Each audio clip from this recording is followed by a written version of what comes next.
Malawi in Central Africa. It is one of the British Commonwealth, minus the wealth. And it's funny when you're African, people make a lot of strange assumptions.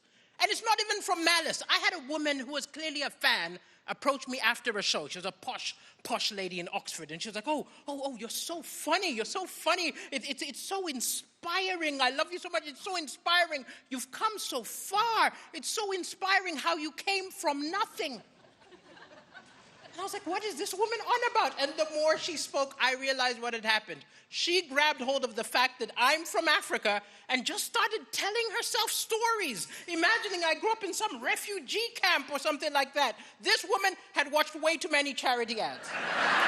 She kept saying, how do you speak such good English? You've come so far. And yes, Malawi is one of the poorest countries in the world, but I wasn't. We had a Volvo. And I actually felt bad letting her know that I grew up privileged because she had been so excited. She thought she was talking to the Fresh Prince of Bel-Air. I had to let her know she was actually talking to Carlton. Because I am not that African. I don't have that Oliver Twist background. I never grew up in a village and changed my life. I never needed to because that was my mom. My mom grew up in a village, got a scholarship, became a doctor, right? I never had to do that because that was my dad. He grew up in a village, got a scholarship, became a lawyer. It's amazing. I'm so proud of them, but it's a lot of pressure. I do speak good English because I went to posh British schools in Africa, like Hogwarts, Africa.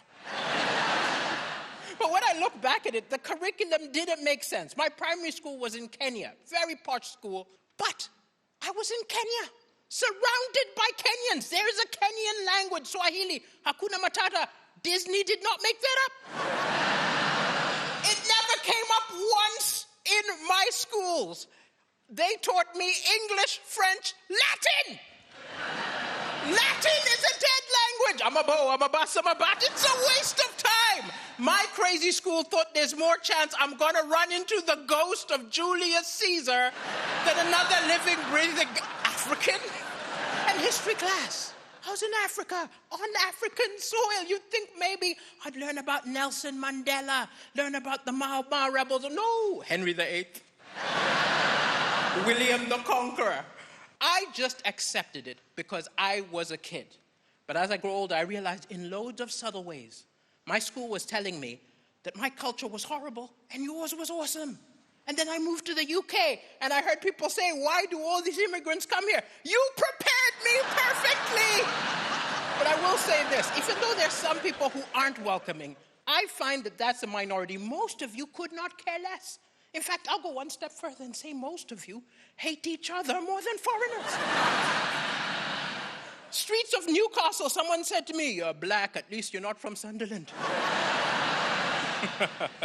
And I do have a big imagination, and having a big imagination is great for being a comedian, not so good for dating.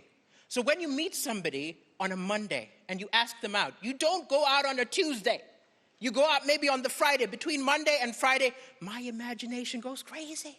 I start imagining all sorts of things. I start imagining it works out. Imagine I introduce her to my parents. Imagine we get married. The pressure is on. If on Friday she's like, I don't think we should do this again, I'm like, but hey, what about the kids? Thank you so much, ladies and gentlemen. It has been a delight entertaining you. Thank you so much.